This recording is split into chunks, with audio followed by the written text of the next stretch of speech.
ఎన్నికల సందర్భంలో వాళ్ళు ఒక మాట మాట్లాడినారు అధ్యక్ష. 2 లక్షలు మేము రుణం మాఫీ చేస్తాము, మీరు ఇప్పటికైతే ఎవరైనా ₹1,00,000 తీసుకుంటే అర్జెంటుగా బ్యాంకుకు పోండి రుణం తెచ్చుకోండి అన్నారు అధ్యక్ష. అంటే ఎస్పెషల్లీ అధ్యక్ష, నేను తమరికి కూడా తెలుసు, తమరి జిల్లాలో గిరిజనులు ఎక్కువ ఉంటారు అధ్యక్ష. 10% మన రాష్ట్రంలో గిరిజనులు ఉంటే 20 లక్షల ఎకరాల పైచిలకు వాళ్ళ దగ్గర భూమి ఉన్నది అధ్యక్ష. ఒక్కొక్క గిరిజన బిడ్డ అధ్యక్ష ఇవాళ తండ్రి పేరు మీద, కొడుకు పేరు మీద, బిడ్డ పేరు మీద 2 లక్షల రూపాయలు రుణం తెచ్చుకుంటే అధ్యక్ష 7-8 లక్షల రూపాయలు ఆ ఇండ్లలో అప్పయింది.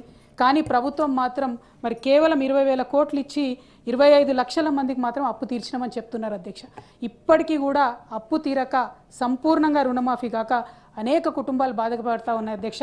మరి ఆ సందర్భాన్ని దాన్ని ఎగ్జాక్ట్లీ అది చెప్పకుండా అసలు ఎస్టిమేషన్ ఒక 50,000 కోట్ల రూపాయలు అయితేనే 2 లక్షల రుణమాఫీ అవుతుంది అధ్యక్ష. అది కాకుండా కేవలం 20,000 కోట్లు చేశామని గవర్నర్ గారితో చెప్పించడం అన్నది ఇది ప్రభుత్వం గవర్నర్ గారిని తప్పుదోవ పట్టిస్తుంది అధ్యక్ష, రైతులను మన ప్రజలను కూడా తప్పుదోవ పట్టిస్తుందన్న విషయాన్ని నేను ఈ సందర్భంగా తెలియజేస్తా ఉన్నానండి. అదేవిధంగా 500 రూపాయల బోనస్ ఇచ్చినామని చెప్తా ఉన్నారు అధ్యక్ష. ఇది మాత్రం నేను కొద్దిగా అన్పార్లమెంటరీ అయినా బోగస్ అనే పదాన్ని వాడాల్సి వస్తుంది అధ్యక్ష. ఎందుకంటే ఇది గుండెల్లోంచి వచ్చేటటువంటి బాధ అధ్యక్ష. ప్రతి రైతు ఎక్కడికి పోయినా మీరు మాట్లాడండి ఈ విషయం మాకు బోనస్ రాలేదని చెప్తున్నటువంటి పరిస్థితి ఉంది అధ్యక్ష. దీన్ని 16వ పాయింట్ కింద గవర్నర్ ప్రసంగంలో పెట్టినారు. ఇది చాలా దారుణం అని చెప్పి నేను తెలియజేస్తా ఉన్నాను అధ్యక్ష. అదేవిధంగా 18వ పాయింట్లో అధ్యక్ష, నిరంతర వ్యూహాత్మక ప్రయత్నాల ద్వారా నా ప్రభుత్వం కృష్ణానది జలాలలో తెలంగాణ యొక్క న్యాయబద్ధమైన వాటాను పరిరక్షించుకోవడానికి కేఆర్ఎంబీతోని ఫైట్ చేసినామని చెప్తా ఉన్నారు అధ్యక్ష. మరి నిజంగా అది నిజమే అయితే ఇప్పటి వరకు నాగార్జున సాగర్ ఎందుకు ఇంకా తెలంగాణ గవర్నమెంట్ అండర్లో రాలేదు అనే ప్రశ్న ప్రతి ఒక్క హృదయంలో వస్తూ ఉంది అధ్యక్ష. అటుపక్క లెఫ్ట్ బ్యాంక్ కెనాల్ నుంచి వాళ్ళు వరుసపెట్టి నీళ్లు తీసుకుపోతుంటే కనీసం మన ఇంజనీర్లు అటుపక్క పోయి కొలత తీసుకోలేనటువంటి పరిస్థితిలో ఉంటే మరి ఎందుకు నాగార్జున సాగర్ని స్వాధీనం చేసుకోలేకపోతున్నారో ప్రభుత్వం ఆన్సర్ చేయాల్సినటువంటి అవసరం ఉందని చెప్పి తెలియజేస్తా ఉన్నాను అధ్యక్ష. అదేవిధంగా అధ్యక్ష 21వ పాయింట్లో మహాలక్ష్మి పథకం ఒక గేమ్ చేంజర్గా ఉందని చెప్తా ఉన్నారు అధ్యక్ష. మహాలక్ష్మి అనేది ఒక 4-5 పథకాల సమాహారంగా వాళ్ళు చెప్పినారు అధ్యక్ష. ఇక్కడ చెప్పడం ఏంటంటే మహాలక్ష్మిని మేము చేసేసినామని చెప్తున్నారు, కానీ చేయలేదు అధ్యక్ష. అది పాక్షికంగానే వారు సత్యం చెప్తా ఉన్నారు. అసత్యానికన్నా నిజానికి అర్ధసత్యం చాలా డేంజరస్గా ఉంటుంది అధ్యక్ష. ప్రభుత్వం అర్ధసత్యం చెప్తుంది, ప్రజలకు నిజం చెప్తలేదు. కాబట్టి తక్షణమే మహిళలకు అనౌన్స్ చేసినటువంటి 2,500 రూపాయలు, అదేవిధంగా కళ్యాణ్ లక్ష్మితో పాటు తులం బంగారం వెంటనే రిలీజ్ చేయాలి, ఈ బడ్జెట్లో పెట్టాలని చెప్పి నేను డిమాండ్ చేస్తా ఉన్నాను అధ్యక్ష. ధన్యవాదాలు అధ్యక్ష. తెలంగాణ రాష్ట్ర ప్రభుత్వం అత్యంత ప్రతిష్టాత్మకంగా తెలంగాణ రాష్ట్రంలో ఉన్నటువంటి 1 కోటి మంది మహిళలను కోటీశ్వరులను చేయాలనేటువంటి సంకల్పంతో ఇందిరా మహిళా శక్తి మిషన్ కింద వచ్చే 5 ఏళ్లలో ఒక టార్గెట్ పెట్టుకుంది అధ్యక్ష. రాబోయే 5 ఏళ్లలో ఆడబిడ్డలను 1 కోటి మందిని కోటీశ్వరులను చేయాలి అని చెప్పి ప్రభుత్వ లక్ష్యం అధ్యక్ష. సో ప్రభుత్వ లక్ష్యంలో బాగుంది అధ్యక్ష ప్రభుత్వ లక్ష్యం. కానీ ఇటీవల కాలంలో జరిగినటువంటి కొన్ని ఆర్థికపరమైనటువంటి బట్వాడాలు చూస్తే కనుక కొద్దిగా ఇబ్బందికరమైనటువంటి లెక్కలు ఉన్నాయి అధ్యక్ష. ఈ 1 కోటి మందిలో అసలు ఓబీసీలు ఉన్నారా, ఎస్సీ ఎస్టీలు ఉన్నారా అనేటువంటి ఒక లెక్కల ద్వారా మనకు అర్థమవుతుంది అధ్యక్ష. ఇక్కడ సరే కేంద్ర ప్రభుత్వమైనా రాష్ట్ర ప్రభుత్వమైనా ముద్రా లోన్స్ విషయంలో జరిగినటువంటి డిస్ట్రిబ్యూషన్ అధ్యక్ష 2024-25 ఆర్థిక సంవత్సరానికి అధ్యక్ష ఇక్కడ ముద్రా లోను 3 రకాలుగా ఇస్తూ ఉన్నారు అధ్యక్ష. శిశు, కిషోర్, తరుణ్ అనేటువంటి ఇస్తూ ఉన్నారు అధ్యక్ష. ఒకటి 0 నుంచి 50,000 వరకు, ఒకటి 50,000 నుంచి 5 లక్షల వరకు, ఒకటి 5 లక్షల నుంచి 10 లక్షల వరకు ఇస్తూ ఉన్నారు అధ్యక్ష. మొత్తం 2024-25 ఆర్థిక సంవత్సరంలో 2024-25లో 1987 కోట్ల రూపాయలు ముద్రా లోన్ కింద డిస్ట్రిబ్యూషన్ చేయడం జరిగింది అధ్యక్ష. 1987 కోట్ల రూపాయలు పంచితే అందులో 1378 కోట్ల రూపాయలు ఓన్లీ జనరల్ కేటగిరీకి సంబంధించినటువంటి వాళ్ళకి ఇచ్చారు అధ్యక్ష. ఇక ఓబీసీలు తెలంగాణ రాష్ట్రంలో మెజారిటీగా ఉన్నటువంటి ఓబీసీలకు కేవలం 470 కోట్ల రూపాయల ముద్రా లోన్స్ చేయడం జరిగింది అధ్యక్ష. అలాగే ఎస్సీలకు కేవలం 87 కోట్లు మాత్రమే దక్కింది. ఎస్టీలకైతే 53 కోట్లే దక్కింది అధ్యక్ష. ఈ ముద్రా లోన్ల విషయంలో బీసీ మహిళలకు ఇంకా కొంత స్వావలంబన చేకూర్చాలే, వాళ్లకు సరైనటువంటి మరి బ్యాంకర్లు నమ్మట్లేదా ఓబీసీలని, ఎస్సీ ఎస్టీలను అర్థం కావట్లేదు అధ్యక్ష. ప్రభుత్వం గ్యారంటీగా ఉండి ఇప్పుడు మనం మహిళా సాధికారత గురించి మాట్లాడుతున్న సందర్భంలో రాష్ట్ర ప్రభుత్వం తను బాధ్యతగా ఉండి ఓబీసీ ఎస్సీ ఎస్టీ మహిళలకు గ్యారంటీ ఉండైనా సరే వీళ్ళకు ఇస్తే వీళ్ళు పారిశ్రామికవేత్తలుగా కొద్దిగా ముందుకు పోయేటువంటి అవకాశం కనిపిస్తుంది అధ్యక్ష. ఇది జరిగినటువంటి అంశం అధ్యక్ష. ఇంకొక చిన్న విషయం ఏంటంటే అధ్యక్ష, ఇక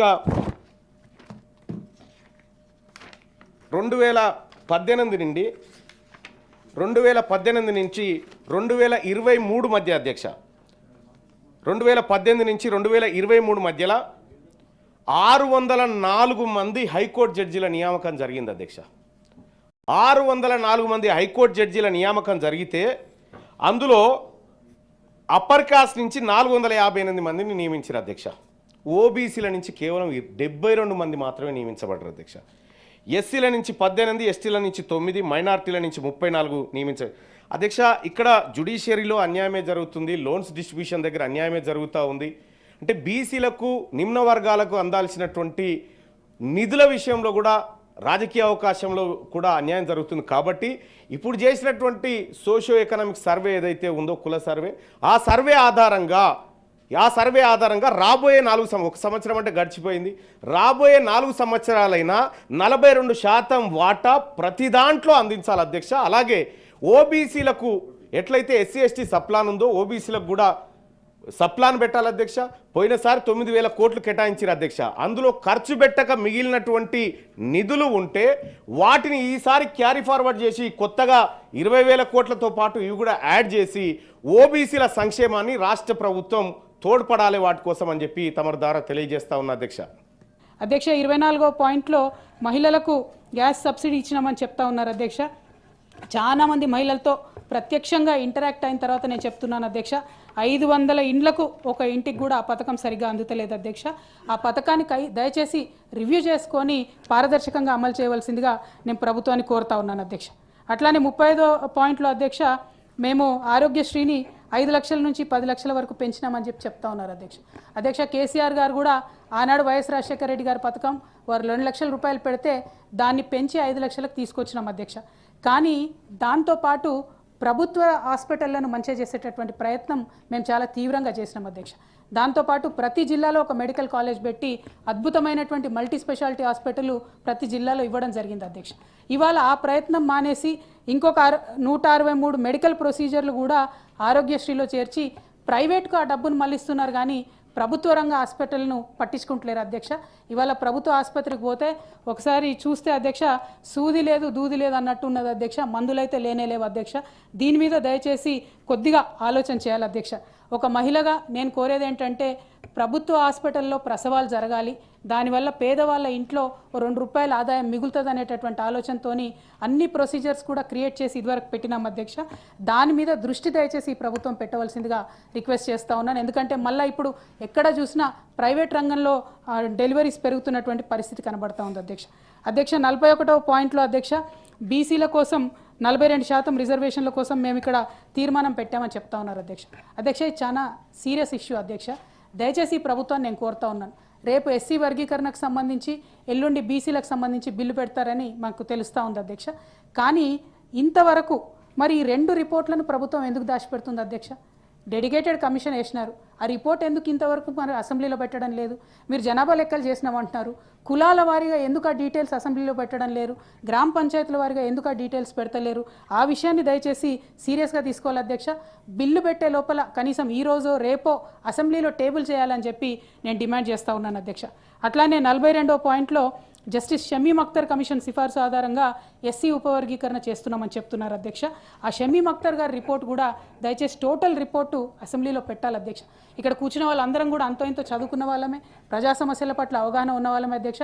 ఆ రిపోర్టు సంపూర్ణంగా చదివితే ఇంకా సాధికారికంగా సూచనలు చేసేటటువంటి అవకాశం ఉంటుంది, కాబట్టి వాటిని పెట్టమని చెప్పి మేము డిమాండ్ చేస్తూ ఉన్నాం అధ్యక్ష. 47వ పాయింట్లో దావోస్లో జరిగిన ఆర్థిక ఫోరంలో 49,500 కోట్ల మందికి ఉద్యోగాలు కల్పిస్తూ 1,78,000 కోట్ల పెట్టుబడులు వచ్చాయని చెప్పడం జరిగింది అధ్యక్ష. అయితే అధ్యక్ష, క్రితం సంవత్సరం కూడా 40,000 కోట్ల రూపాయల పెట్టుబడులు వచ్చినాయని చెప్పినారు అధ్యక్ష. దానికి సంబంధించి ఒక వైట్ పేపర్ ఇవ్వాల్సిందిగా మేము డిమాండ్ చేస్తూ ఉన్నాం అధ్యక్ష. ఎందుకంటే ప్రధాన పత్రికలలో మరి పరిశ్రమలు మనల్ని వదిలిపెట్టి తమిళనాడుకు, గుజరాత్కి, కర్ణాటకకి పోతున్నట్టుగా తెలుస్తూ ఉంది అధ్యక్ష. అందుకోసమని ఈసారి వచ్చిన పెట్టుబడులు, క్రితం సారి వచ్చిన పెట్టుబడులకు సంబంధించి బడ్జెట్లో అన్న కొంత వైట్ పేపర్ పెట్టాలని డిమాండ్ చేస్తూ ఉన్నాం అధ్యక్ష. 53వ పాయింట్లో మన భూమాత గురించి చెప్పినారు అధ్యక్ష. అయితే ఇక్కడ అధ్యక్ష ఒకటి దయచేసి మనం గమనించుకోవాలి. ఇవాళ ఓవరాల్ మార్కెట్ సెంటిమెంట్ చూసినా, రియల్ ఎస్టేట్ చూసినా, రిజిస్ట్రేషన్లో వచ్చేటటువంటి ఆదాయం చూసినా అధ్యక్ష 33% పడిపోయింది.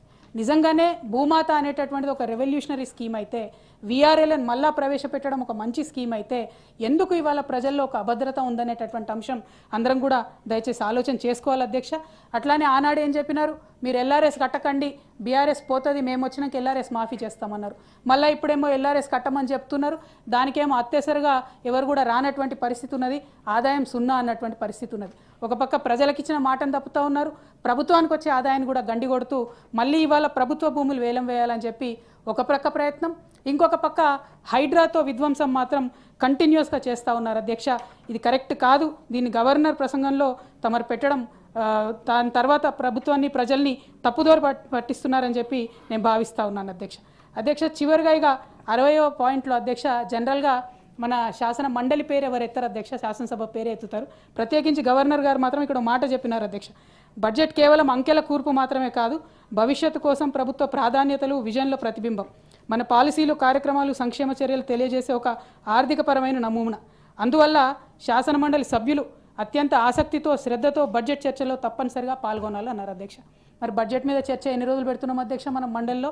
ఒకరోజు బడ్జెట్ మీద చర్చ, ఒకరోజు మొత్తం పద్దుల మీద చర్చ. ఒకరోజు మొత్తం పద్దుల మీద చర్చ అంటే ఇంతమంది సభ్యులకి అసలు అవకాశం ఎట్లా వస్తుంది అధ్యక్ష? మనిషికి 2 నిమిషాలు కూడా మాట్లాడే ఆస్కారం ఉండదు. Budget is a complex issue అధ్యక్ష. దయచేసి తమరు ఫైట్ చేసి మా తరఫున కొంచెం సమయం పెంచి బడ్జెట్ మీద ఎక్కువ టైం తీసుకోవాల్సిందిగా నేను కోరుతా ఉన్నాను అధ్యక్ష. చివరిగా నేను, మీరు ఏమనుకోకుంటే ఒక మాట చెప్తాను అధ్యక్ష. తమరు ఇందాక మా బీఆర్ఎస్ పార్టీ సభ్యుడి పైన కొంత సంయమనం కోల్పోయి నీ న్యూసెన్స్ అని అన్నారు అధ్యక్ష. ఆ న్యూసెన్స్ అనే పదాన్ని, అది కరెక్ట్ కాదు. తమరు నాకన్నా చాలా సీనియర్ అధ్యక్ష, మీకు చెప్పేంతటి దాన్ని కాదు.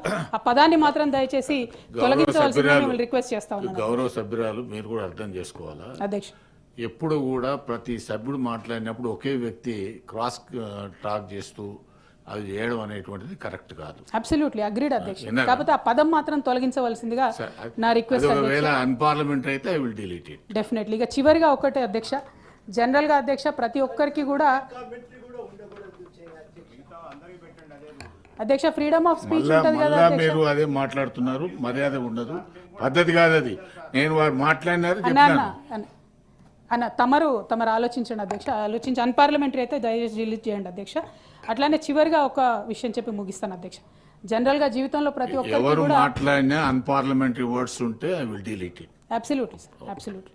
గొప్ప గొప్ప కథల్లో మన పాత్ర ఉండదు అధ్యక్ష అందరికీ కూడా. కానీ ఎవరికి వారు మన కథ గొప్పగా ఉండేలా చూసుకోవాలి అధ్యక్ష. ఈ ప్రభుత్వాన్ని లీడ్ చేస్తున్నటువంటి గౌరవ ముఖ్యమంత్రి గారికి అతి గొప్ప ఉద్యమం అయినటువంటి, ప్రజాస్వామిక ఉద్యమం అయినటువంటి తెలంగాణ ఉద్యమంలో వారి పాత్ర లేదు అధ్యక్ష. కాబట్టే వారు తీసుకునే అనేకమైన నిర్ణయాలు తెలంగాణ ప్రజల పక్షాన ఉంటలేవు, వారి మనోభావాల్ని హర్ట్ చేసే విధంగా ఉన్నాయని చెప్పి నేను భావిస్తూ ఉన్నాను అధ్యక్ష. అందులోనే తెలంగాణ తల్లి కావచ్చు, ఇంకోటి కావచ్చు అనేకమైన అంశాలు వారు తెలంగాణ ప్రజల మనోభావాలు దెబ్బతినే విధంగా వ్యవహరిస్తున్నారని చెప్పి నేను భావిస్తూ ఉన్నాను అధ్యక్ష. ఇక చివరిగా అధ్యక్ష, తెలంగాణ అంటేనే గంగా జమున తహజీబ్ అని చెప్తాం అధ్యక్ష. ఇప్పుడు రంజాన్ మాసం కూడా నడుస్తూ ఉంది అధ్యక్ష. మరి ఇట్లా నడుస్తున్నటువంటి సందర్భంలో కూడా మొన్న వచ్చిన ఎమ్మెల్సీలో కూడా ఒక్క మైనారిటీకి ప్రాధాన్యత ఇవ్వలేదు. ఇప్పుడున్న మంత్రివర్గంలో కూడా ఒక మైనారిటీ లేరు, ఒక ఎస్టీ లంబాడా లేరు. ఉమ్మడి ఆంధ్రప్రదేశ్ చరిత్రలో కూడా ఏనాడు మంత్రివర్గంలో మైనారిటీ లేకుండా, ఎస్టీ లంబాడాస్ లేకుండా మంత్రివర్గం లేదు అధ్యక్ష. ఇది కేవలం ఈ ప్రభుత్వం చేస్తుంది. అంటే మనం ప్రభుత్వం తరఫున చేసే ప్రతి విషయాన్ని కూడా ప్రజలు సెంటిమెంటల్గా మా వాళ్ళు ఉన్నారా లేదా, మా వాళ్ళకు ప్రాతినిధ్యం ఉన్నారా లేదా అని మైక్రోస్కోప్ పెట్టుకొని చూస్తారు. కాబట్టి తెలంగాణ సమాజం అంటేనే గంగా జమున తహజీబ్. కాబట్టి ఈ మాట చెబుతూ నేను తమరి దగ్గర సెలవు తీసుకున్నాను అధ్యక్ష. Thank you. జై తెలంగాణ.